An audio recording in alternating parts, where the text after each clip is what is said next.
Hello, my name is David Moreno with my group Nancy Loom and Rafael Lopez, and we are students at Harmony School of Nature.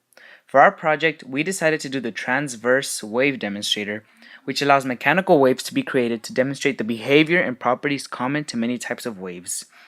The way the demonstrator works is a series of steel rods are attached at their centers to a wire. When a rod is striked and released, a wave is formed along the rod. The main purpose of our experiment is to get a better understanding of how waves work. The materials needed for this experiment is, of course, a wave demonstrator. For our procedures, the first thing we did is set up the wave demonstrator. Then, we stood on one end of the demonstrator and moved the waves. After, we took notes of the types of waves formed and recorded them. To get a better understanding of how other waves work, we held both ends of the demonstrator and struck them so that a hump wave was formed in the middle.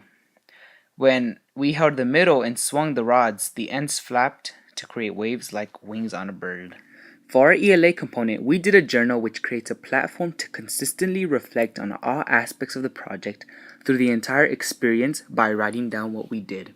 In our journal entries, we discussed what tasks we did on certain days and the obstacles we had to overcome.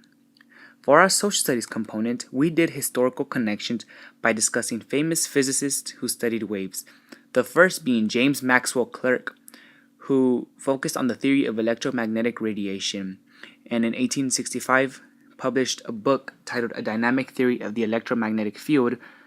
Maxwell discussed that the electric and magnetic fields travel through space as waves moving at the speed of light. The idea of light and electrical phenomena led to the prediction of the existence of radio waves. At the time, it wasn't confirmed, but later in life, another man came around named Heinrich Rudolf Hertz, who ended up confirming the existence of electromagnetic waves. After completing our experiment, we concluded that the amount of force added to a wave affects its speed.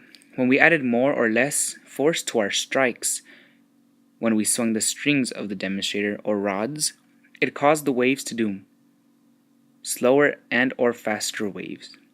Thank you for watching Harmony School of Nature.